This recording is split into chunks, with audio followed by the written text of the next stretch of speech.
ഉരുൾപൊട്ടലിൽ ഇപ്പോൾ ജീവഹാനി നഷ്ടപ്പെട്ട ആൾക്കാരുടെ എണ്ണം 387 എന്ന വാർത്ത വരുന്നത് വളരെ നമ്മളെന്താ പറയുക, വളരെ തകർന്നു പോകുന്ന രീതിയിലുള്ള കണക്കുകളാണ് വന്നുകൊണ്ടിരിക്കുന്നത്. ഇന്ന് നടത്തിയ തെരച്ചിലിൽ ചൂരൽമല ന്യൂ വില്ലേജ് ഓഫീസ് പരിസരത്ത് നിന്ന് 2 മൃതദേഹങ്ങൾ കൂടി ലഭിച്ചതോടെയാണ് മരണസംഖ്യ 387 ഉയർന്നത്. മുണ്ടക്കയിൽ നിന്ന് ഒരു മൃതദേഹം കൂടി ലഭിച്ചു. ഏറ്റവും പുതിയ വിവരങ്ങളുമായി ഹാഷ്മി താജ് ഇബ്രാഹിം ചൂരൽമലയിൽ നിന്ന് തത്സമയം ചേർന്നു. ഹാഷ്മി താജ് ഇബ്രാഹിം, നമുക്കറിയാം ഇനി കണ്ടെത്താനുള്ളത് 200-ലധികം ആളുകളുണ്ടെന്നാണ് സർക്കാർ തന്നെ പറയുന്നത്. അപ്പോൾ തെരച്ചിൽ നടത്തുമ്പോൾ കൂടുതൽ മൃതദേഹങ്ങൾ കണ്ടെത്താൻ കഴിയുന്നു. ലേറ്റസ്റ്റ് ആയിട്ടുള്ള അപ്ഡേറ്റ്സ് എന്താണ് ചൂരൽമലയിൽ നിന്ന്? SK അത് തന്നെയാണ് 188 എന്ന സർക്കാർ കണക്ക് വരുമ്പോഴും അതിനൊക്കെ 10 മടങ്ങാണ് കാണാതായവരുടെ എണ്ണം എന്ന് ഇവിടുത്തെ പ്രദേശവാസികൾ പറയുന്നുണ്ട്. അത് 300 അതിന് മുകളിലേക്കൊക്കെ എന്നുള്ള പേടിപ്പിക്കുന്ന കണക്കുകൾ പറയുന്നുണ്ട്. ഇന്നലെയും മിനിഞ്ഞാന്ന് നടത്തിയ ഈ സെർച്ചിൽ കാര്യമായ റിക്കവറി ഉണ്ടായിരുന്നു. അതുകൊണ്ട് ഈ മുണ്ടക്കൈ പുഞ്ചിരിമട്ട മേഖലകളിൽ കാര്യമായ റിക്കവറി ഉണ്ടാവാൻ ഇടയില്ല എന്നൊരു നിഗമനത്തിലേക്കൊക്കെ എത്തിയിരുന്നു ദൗത്യസംഘം. അതുകൊണ്ട് അവിടെ ദൗത്യം നിർത്താൻ തീരുമാനിച്ചിരുന്നില്ലെങ്കിൽ കൂടിയും ഇനി എത്രത്തോളം മൃതദേഹങ്ങൾക്ക് അവിടെ പോസിബിലിറ്റി ഉണ്ട് എന്ന ഒരു ചർച്ചയിലേക്ക് എത്തും. പക്ഷെ അങ്ങനെയല്ല, ഇനി മൃതദേഹങ്ങളുണ്ട് എന്ന് തന്നെയാണ് സൂചന. SK എന്താ ഇവിടെ നമ്മൾ ചൂരൽമലയുടെ ബെയിലി പാലത്തിന്റെ ബാക്ക് വശത്തൂടെ പോകുമ്പോഴത്തേക്കാണ് നേരത്തെ 2 മൃതദേഹം കിട്ടിയ സ്ഥലം. അവിടെയും നേരത്തെ പറയുന്ന പോലെ ദുർഗന്ധം കണ്ടെത്തിയ സ്ഥലം JCB ഉപയോഗിച്ച് പരിശോധിക്കുകയായിരുന്നു. 2 മൃതദേഹങ്ങളൊന്നും ഒരു മൃതദേഹം പുരുഷന്റെ മൃതദേഹമാണ്. അങ്ങനെ കൂടുതൽ മേഖലകളിൽ ഇനി മൃതദേഹങ്ങൾ ഉണ്ടോ എന്ന ആശങ്ക, എന്ന സംശയം ഉണ്ട്. അതുകൊണ്ട് ഏതെങ്കിലും തരത്തിൽ ദൗത്യം അവസാനിപ്പിക്കാൻ സമയമായിട്ടില്ല എന്നുള്ളതാണ് ഈ ദിവസത്തെ റെസ്ക്യൂ സൂചിപ്പിക്കുന്നത്. SK ഇന്നലെയും മിനിഞ്ഞാന്നും ഈ മേഖലയിൽ ചൂരൽമലയാവട്ടെ, മുണ്ടക്കൈ ആവട്ടെ, പുഞ്ചിരിമട്ടയാവട്ടെ ഒരു മൃതദേഹങ്ങൾ പോലും കിട്ടും, ഒരു റിക്കവറി പോലും ഉണ്ടായിരുന്നില്ല. ഇന്നിപ്പോൾ അങ്ങനെയല്ല. SK ഇവിടെ പോലീസിന്റെ K9 സ്ക്വാഡിന്റെ കടാവർ ഡോഗുകൾ ഇങ്ങോട്ടേക്ക് എത്തിയിരുന്നു, ഇവിടെ പരിശോധന നടത്തിയിരുന്നു. അപ്പോൾ കടാവർ ഡോഗുകൾ ഇവിടെ സംശയകരമായ രീതിയിൽ അത് കുറച്ച സ്ഥലം, അല്ലെങ്കിൽ അത് സംശയകരമായ രീതിയിൽ മാർക്ക് ചെയ്ത സ്ഥലം 3 ഇടങ്ങളിൽ ഇവിടെ കുഴിച്ച് പരിശോധിക്കുകയായിരുന്നു JCB ഉപയോഗിച്ചുള്ള NDRF സംഘം. പക്ഷേ അവിടെ എവിടെയും മൃതദേഹങ്ങളോ മൃതദേഹഭാഗങ്ങളോ കാണാൻ കഴിഞ്ഞിട്ടില്ല. ഇന്നിപ്പോൾ ചൂരൽമലയും ഈ ചാലിയാറിന്റെ പരിസരങ്ങളും കേന്ദ്രീകരിച്ച് തന്നെയാണ് ഇന്നിപ്പോൾ തെരച്ചിൽ കൂടുതൽ സജീവമായി, കൂടുതൽ ശക്തമായി നടക്കുന്നത്. ചാലിയാറിന്റെ ഭാഗത്തെ കുറച്ചുകൂടി എക്സ്റ്റൻസീവായ തെരച്ചിൽ നടത്താൻ പോകും എന്ന് മന്ത്രിമാർ പറയുന്നുണ്ട്.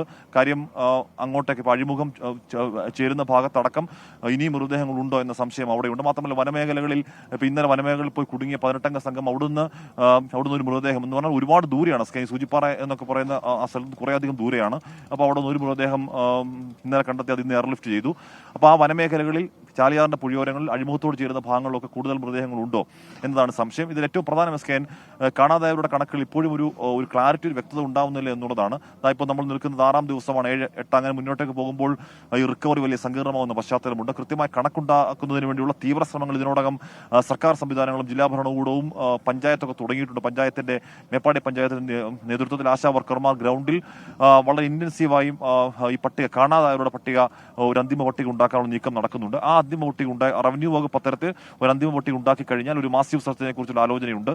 കൂടുതൽ പ്രദേശവാസികളെ ഇറക്കിക്കൊണ്ട് കൂടുതൽ രക്ഷാപ്രവർത്തകരെയും ഈ പറയുന്ന ഇതുവരെ ദൗത്യത്തിൽ പങ്കെടുത്ത എല്ലാ സേനാ വിഭാഗങ്ങളെയും ഒക്കെ പങ്കെടുപ്പിച്ചുകൊണ്ട് ഒരു മാസീവ് സെർച്ച്, ഒരു വ്യാപകമായ പരിശോധന ആലോചിക്കുന്നു. പക്ഷെ അതിന് അന്തിമ പട്ടിക വേണം. അന്തിമ പട്ടിക ഇല്ലാത്തതാണ് പ്രശ്നം. SK ഇപ്പോൾ ഇവിടെ ഒരുപക്ഷെ ഫലപ്രദമാകാൻ പോകുന്നത് നേരത്തെയുള്ള ഈ ഉരുൾപൊട്ടൽ ഉണ്ടാകുന്നതിന് തൊട്ട് മുൻപുള്ള ഭൂമിയുടെ നിരപ്പുണ്ട്, ഉരുൾപൊട്ടൽ ഉണ്ടായതിനു ശേഷമുള്ള ഭൂമിയുടെ നിരപ്പുണ്ട്. അപ്പോൾ ഈ 2 നിരപ്പുകൾ വെച്ചിട്ട് ഏത് മേഖലയിലാണ് കൂടുതൽ മണ്ണടിഞ്ഞത് എന്ന് പരിശോധിക്കുക, ആ മേഖലയിൽ കൂടുതൽ തെരച്ചിൽ നടത്തുക എന്നൊരു സ്ട്രാറ്റജി കൂടി വരാൻ പോകുന്നു. അതിനിടയിൽ മേജർ ജനറൽ ഇന്ദ്രബാലന്റെ ഐബോർഡ് പരിശോധന നടക്കുന്നുണ്ട്. ഇപ്പോൾ വെള്ളാർമല സ്കൂളിന്റെ പിൻവശത്തായി അല്പസമയത്തിന് ഒരു ഡ്രോൺ പരിശോധന ഉണ്ട് എന്നറിയാൻ കഴിയുന്നു. പക്ഷേ അതിലെ പ്രശ്നം, അതിൽ നിന്ന് കാര്യമായി നമുക്ക് റിക്കവറിക്ക് ആവശ്യമായ സിഗ്നൽ കിട്ടുന്നില്ല എന്നതാണ് പ്രശ്നം. ഒരുപാട് സിഗ്നൽ കിട്ടുന്നുണ്ട്, പക്ഷേ ആ സിഗ്നലുകൾ ഏതെങ്കിലും മൃതദേഹത്തിന്റെ അവശിഷ്ടങ്ങളോ മൃതദേഹമോ എന്ന് മാത്രം പറയാൻ കഴിയില്ല. ഇന്ദ്രബാലൻ തന്നെ പറയും മട്ടിൽ അത് പ്ലാസ്റ്റിക് ആകാം, അത് മെറ്റാലിക് എന്തെങ്കിലും ലോഹഭാഗങ്ങളാകാം, അല്ലെങ്കിൽ ഈ പറയുന്ന മനുഷ്യന്റെ ഒരു മനുഷ്യ ശരീരത്തിന്റെ വീതിയും നീളവുമുള്ള എന്ത് ഫോറിൻ ഒബ്ജക്റ്റും അത് സിഗ്നൽ എന്ന നിലയ്ക്ക് തന്നെയാണ് കാണിക്കുക. അപ്പോൾ അവിടങ്ങളൊക്കെ പരിശോധിച്ച് നോക്കുന്നുണ്ട്, പക്ഷേ ഒന്നും കണ്ടെത്താൻ കഴിയുന്നില്ല. അപ്പോൾ അങ്ങനെ ആ സാഹചര്യമാകുമ്പോൾ ഒരുപാട് സിഗ്നൽ കിട്ടാൻ ഇടയുണ്ട്. അപ്പോൾ അത്തരത്തിലുള്ള പശ്ചാത്തലത്തിൽ ഈ പറയുന്ന ഡ്രോൺ ഉപയോഗിച്ചുള്ള പരിശോധനയ്ക്ക് ഈ ദിവസങ്ങൾ കാര്യമായ ഒരു പ്രയോജനം ഉണ്ടായിട്ടില്ല എന്ന് തന്നെ വേണം പറയാൻ.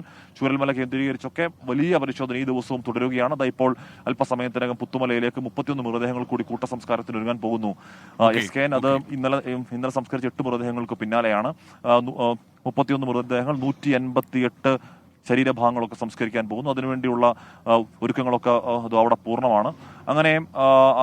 അങ്ങനെ ഈ നാടിന്റെ ഏറ്റവും ഷോക്കിന്റെ, ഏറ്റവും ദുരന്തത്തിന്റെ, ഏറ്റവും ട്രോമയുടെ ആ ദിവസങ്ങളിൽ കൂടി തന്നെ ഈ നാട് ഇപ്പോഴും കടന്നു പോവുകയാണ്. S K.